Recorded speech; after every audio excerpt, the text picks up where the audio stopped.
बताओ। मैं जब आज जो कोविड से संबंधित भी एक बैठक ली, उसके अलावा सबसे बड़ी चीज़ हॉस्पिटल के लिए आपने विस्तार से एक योजना बनाई है, क्या कुछ है? तो कोविड की महामारी को देखते हुए हमारे नवलगढ़ क्षेत्र की गांव, ढाणी और जो भी कस्बे हैं उनकी सबकी चिंता करते हुए हम प्रशासन के साथ लगातार पिछले 1 महीने से मीटिंग करें। वैसे तो 1.25 साल से कर रहे हैं जब से कोविड फेस्ट आया था, और अब हम लोग और ज़्यादा सतर्क हो गए क्योंकि जिस प्रकार से थर्ड स्ट्रेन के लिए लोग बातें करने लग गए हैं।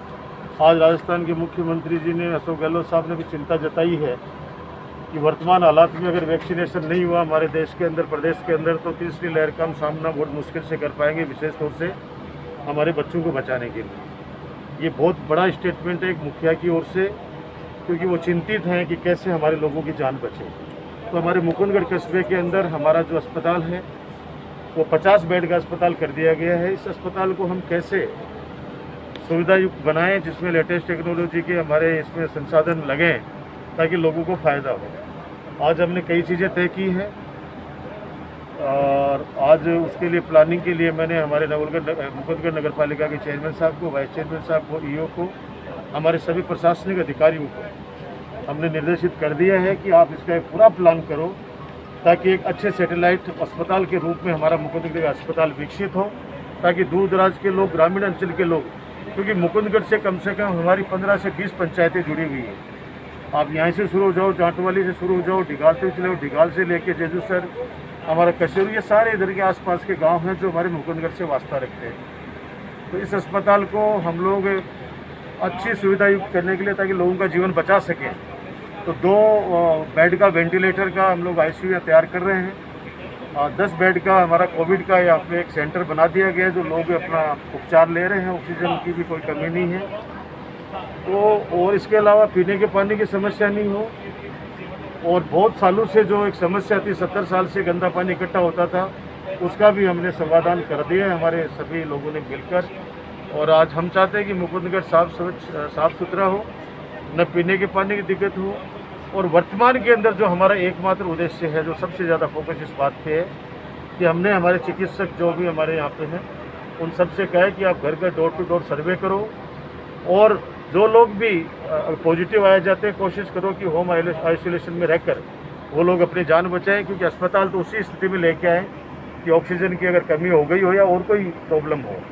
कोविड के अलावा भी अगर अन्य कोई गंभीर बीमारियों से या और कोई बीमारी से भी अगर वो लोग पीड़ित हैं तो उनका इलाज भी करें। तो आज हमने पूरी एक टीम हमारी इस काम में लगेगी। हमारा लक्ष्य है कि 1 साल के अंदर मुकुंदगढ़ का हमारा जो अस्पताल है वो ऐसी सुविधाएं इसके अंदर हो ताकि लोग बाग आकर अपना इलाज कराएं और ठीक होकर अपने घर जाएं, उनको जयपुर सीकर रेफर नहीं होना पड़े। नवलगढ़ अस्पताल को भी हम बहुत तेज़ गति से उसका विकास कर रहे हैं, तेज़ गति से उसको भी और सुविधा संपन्न बना रहे हैं। ऐसा ही हमारा मुकुंदगढ़ का है। गांव के लोगों के गांव के अंदर भी हम लोग चाह रहे हैं कि ग्रामीण अंचल पे जो CSC PSCs हैं वहाँ CSC के ऊपर 5 ऑक्सीजन सिलेंडर हम दे रहे हैं, और PSC स्तर के ऊपर हमारे ब्लॉक CM तो डॉक्टर गोपी जाकर ने टेंडर जारी कर दिए हैं, और PSC लेवल पे 2 सिलेंडर की हमने व्यवस्था करने के लिए पैसा दे दिया है। तो गांव स्तर के ऊपर भी अगर ऑक्सीजन की कोई दिक्कत आएगी तो ग्रामीण अंचल के अंदर भी उसका फायदा मिलेगा।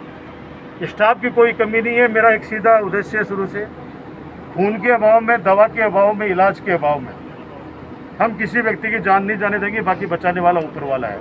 वर्तमान का जो दौर चल रहा है पूरे राष्ट्र के अंदर, हमें इतना दुख है कि हमारे साथी बहुत लोग बिछड़ गए, और वर्तमान के अंदर जो ऑक्सीजन की कमी आई, दवाओं की कमी आई, जो हम कभी सपने में भी नहीं सोच सकते थे कि हमारे इस देश में, जो हमारा एक संपन्न देश है हर तरीके से, किस कदर हमारे केंद्र सरकार की नीतियों की वजह से आज पूरे देश के अंदर हाहाकार मच गया।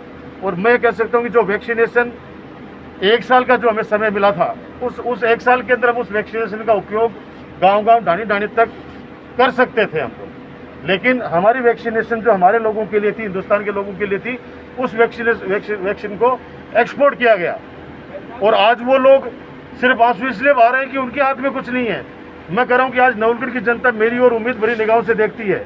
अभी मैं इस कोविड वार्ड के अंदर जो भर्ती मेरे साथी हैं उनसे मिला, वो खड़े होकर किस उम्मीद के साथ मुझे देख रहे थे कि नहीं डॉक्टर साहब ठीक है। एक हिम्मत वो लोग मेरे से लेते हैं कि हमारे पीछे हैं काम करने वाले, हमारा हमारे को देखने वाले, हमारी चिंता करने वाले। और अगर मैं वहाँ बैठ के, चाहे मैं बाहर कमरे में आके चाहे फूट फूट के कितना भी रहूँ, लेकिन वहाँ मैं कोशिश करूँगा कि उसके सामने, मेरी जनता के सामने मेरी रुलाई नहीं फूटे, क्योंकि अगर मैं निराश हो गया तो जनता के अंदर तो मैसेज गलत चला जाएगा, वो तो एकदम हताश हो जाएंगे। क्योंकि मैं कह रहा हूँ कि इस दौर के अंदर हम भी फूट फूट कर रहे हैं, लेकिन कमरे के अंदर की हमारे लोगों तक ये मैसेज नहीं जाना चाहिए। उसका कारण ये है कि इस समय सबको हिम्मत की आवश्यकता है, क्योंकि इस कोरोना जैसी महाबीमारी से हम लोग हमारे विल पावर से जीत सकते हैं। हम लोग अगर हमारा स्ट्रॉन्ग विल पावर रहेगा तब भी हम इससे मुकाबला कर सकते हैं। अगर हम कमज़ोर पड़ गए या जिसके भी ये कोविड हुआ, अगर वो कमजोरी ले आए मन में, तो ये कोरोना उसकी मौत बन के कहर बनकर वो उसके ऊपर टूटेगा। हमारे चिकित्सकों की टीम, हमारे प्रशासन की टीम, वो सब लोग हमारे जी जान से जुटे हुए हैं। हमारे पत्रकार साथी अपने जान जोखिम में डालकर लोगों को अवेयर करने के लिए वो लोग भी, और जहाँ कहीं भी प्रशासनिक कमियां हैं उसको भी उजागर करने में वो कमी नहीं छोड़ते। वो भी एक कोरोना फ्रंटलाइन वर्कर के रूप के अंदर वो लोग काम कर रहे हैं। तो हमारी पूरी टीम लोगों की जान बचाने के लिए हम लोग काम करें, और हम ईश्वर से प्रार्थना करते हैं कि सबको स्वस्थ रखे। किसी भी घर का चिराग बुझना नहीं चाहिए। आपके माध्यम से मैं मुकुंदगढ़, सभी नवलगढ़ क्षेत्र के पूरे गांव ढाणी के लोगों से हाथ जोड़ के विनती करना चाहता हूं कि वो घर में रहे। सरकार के द्वारा जो गाइडलाइन दी गई है उस गाइडलाइन का वो अक्षर से पालन करें, ताकि खुद भी बचेंगे, अपने परिवार को भी बचाएंगे, अपने समाज को भी बचाएंगे। क्योंकि हम जिंदा रहेंगे तो ये सृष्टि चलेगी। अगर हम नहीं रहे, हम लापरवाही से अगर बाहर निकल गए, और कोई अगर प्रशासनिक निर्णय होता भी है, कड़ा निर्णय, जिस प्रकार से कहते हैं कि पुलिस ने हमारे को मारा, कई शिकायतें आती हैं, हम भाई किस काम के लिए जा रहे थे? अरे भाई, वो मारने में उनको कोई अच्छा थोड़ी लग रहा है, लेकिन आपकी जान बचे इसलिए वो लोग सख्ती दिखा रहे हैं। वरना कौन चाहता है इस ऐसे माहौल के अंदर, जब चारों तरफ एक ऐसा माहौल बन गया कि पता नहीं कल कौन रहेगा कौन नहीं रहेगा। इसलिए मेरी आप सबके माध्यम से हाथ जोड़ के विनती है कि आप घर में रहें, सुरक्षित रहें, मास्क पहने, फिजिकल डिस्टेंस मेंटेन करें। हम लोग दिन रात आपकी चिंता में हैं, दिन रात कैसे आप लोगों की जान बचे, आप लोग सुरक्षित रहें, कोई व्यक्ति भूखा नहीं सोए। हमने मीटिंग ली है, इसे भी नगर पालिका हमारे चेयरमैन साहब ने विश्वास दिलाया, हमारे ईओ ने विश्वास दिलाया, हमारे पूर्व चेयरमैन हमारे SN सैनी, हमारे वाइस चेयरमैन बबलू चौकदार, हमारे सभी पार्षदगण, हमारी पूरी नगर पालिका की टीम ने विश्वास दिलाया कि मुकुंदगढ़ के अंदर हमारे पास जो भी कोई सूचित करेगा वहाँ घर तक खाना पहुँचेगा। तो किसी को भी चिंता करने की आवश्यकता नहीं है। गाँव के अंदर भी बहुत से अनेक भामाशाह हैं जो लोग खुद सहायता करें। कोई गांव के अंदर गरीब आदमी अगर उसको अगर अन्न की आवश्यकता है, खाने की आवश्यकता है, तो वो लोग मदद कर रहे हैं। तो आप चिंता नहीं करिए, कोई भी व्यक्ति हमारे राज्य में भूखा नहीं सोएगा। आपने पहला लॉकडाउन भी आप जानते हो, घर घर तक राशन पहुंचाया था। अभी भी कहीं भी कोई व्यक्ति अगर आपको लगे तो आप हमारे नवलगढ़ या मुकुंदगढ़ के अंदर भी नगर पालिका में कह सकते हैं, नवलगढ़ कह सकते हैं, गाँव के अंदर हमारे लोग, हमारे कार्यकर्ता हर बात पर नज़र रखे हुए हैं। तो आने वाले समय के अंदर हम समझते हैं कि हर रात के बाद सवेरा होता है, हम इस विपदा से भी निकलेंगे और वापस हमारे जीवन की जो गाड़ी है वो तेज गति से चलेगी और हमारा देश तरक्की के रास्ते पर चलेगा।